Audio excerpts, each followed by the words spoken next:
बिरसा जय आदिवासी गुजरात के जेडियापाड़ा के विधायक चेतर वसावा को 2023 के मामले में वन विभाग का जो मामला था उसको लेकर कोर्टों ने उसको 7 साल की सज़ा सुनाई है। इसके बारे में दादा कुछ बोलना चाहोगे समाज की तरफ से? देखिए, जो 2023 का मुद्दा जो वन विभाग के साथ में कुछ वन विभाग के अधिकारी कर्मचारियों के साथ में उन्होंने मारपीट की घर पे बुला के और कुछ धमकाना और उन पे जो आरोप लगे हैं बंदूक का जो है उन्होंने फायर किया था ऐसा ऊपर हवा में डरा के ऐसा।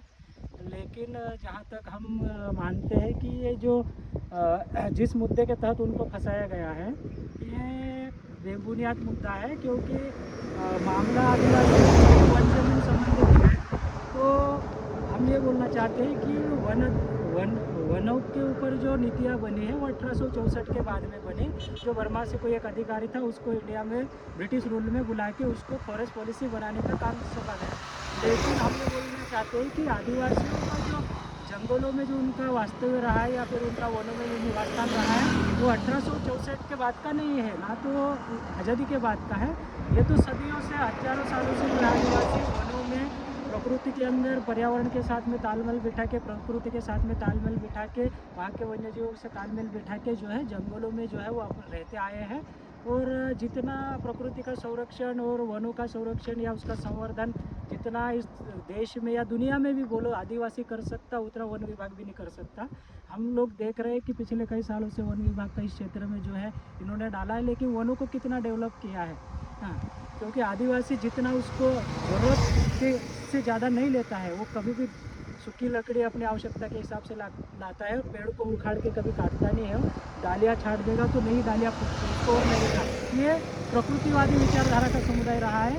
लेकिन 2023 का मुद्दा खड़ा करके जो है उनको फंसाया गया, क्योंकि वो लगातार आदिवासियों के जल जंगल ज़मीन के मुद्दे को लेके जो है लड़ाई लड़ रहे हैं। सड़क से सदन तक लड़ाई लड़ रहे हैं वो आम आदमी पार्टी के डेढ़ापाड़ा से विधायक। लेकिन वो पहले हमारे समाज के बेटे हैं और समाज के लोगों की आवाज़ उठाना समाज के शिक्षित, समझदार, सुशिक्षित, जागरूक आदमी का एक ये सामाजिक फर्ज बनता है। और वही फर्ज उन्होंने समाज के प्रति अपना निभा उन्हें जो है राजनीतिक तरीके से फंसाया गया है। और उनके 18 साल के बच्चे को पत्नी समेत 4 महिलाएं और 9 पुरुष ऐसे 5 पुरुष ऐसे 9 लोगों को जो है 7-7 साल की सज़ा सुनाना कोर्ट के द्वारा, ये आदिवासी विरोधी मानसिकता सिस्टम देश में ये साफ दिखाई देती है।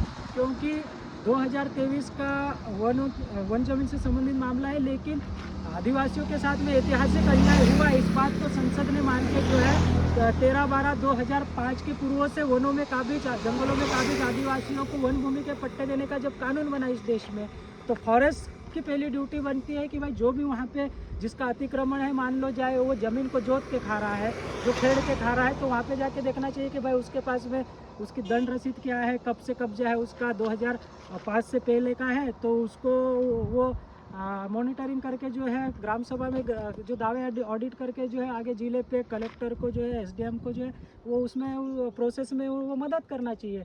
क्योंकि ऐतिहासिक अन्याय हुआ है, ये संसद ने माना। इसीलिए जो है वन अधिकार पत्र देने का जो कानून बना है, FRA 2006 बना है, उसके तहत भी इस देश में अब तक ऐसे 25 लाख प्लस जो है आदिवासियों के वन पट्टों के दावे जो है लंबित पड़े इस देश में। यानी कि सरकार और सिस्टम की मानसिकता यही है कि ये आदिवासियों को जो है वनों का अधिकार नहीं देना चाहते, वनों पर से उनका संपूर्ण अधिकार खत्म करना चाहते हैं। और ये मैसेज दे रहे हैं देश के आदिवासियों को कि भाई जंगल से तुम्हारा कोई वास्ता नहीं है, जंगल ये जो है ये सरकार की प्रॉपर्टी है और सरकार कब भी चाहे जब उस जंगलों को जो है देश के चंद उंगलियों पे गिने चुने पूंजीपतियों को कौड़े के दाम पे बेच के मुनाफा कमा सकती है। ये संदेश दे रही है पूरे देश के आदिवासियों के सामने सरकार। और हम ऐसी नीतियों का हम पुरजोर विरोध करते हैं आदिवासी समाज की ओर से। और भाई चेतर वसावा उनको न्याय मिले और हमें न्यायपालिका पे भरोसा है। हाँ, इसकी जांच और जो भी है वो निष्पक्ष जांच हो और चेतर भाई वसावा को जल्द से जल्द उन्हें रिहा किया जाए, क्योंकि वो सिटिंग MLA है और समाज के मुद्दों पे हमेशा लड़ते हैं। समाज की एक सामूहिक आवाज़ है चेतर वसावा। वो किस पार्टी से हमको कोई मतलब नहीं है, लेकिन वो पहले आदिवासी समाज के बेटे हैं, समाज के समर्पित योद्धा है। तो उन्हें न्याय मिले और हम न्यायपालिका पे हमारा भरोसा है कि उनको जल्द न्याय वो देगी। जोहार, जिंदाबाद, जय आदिवासी।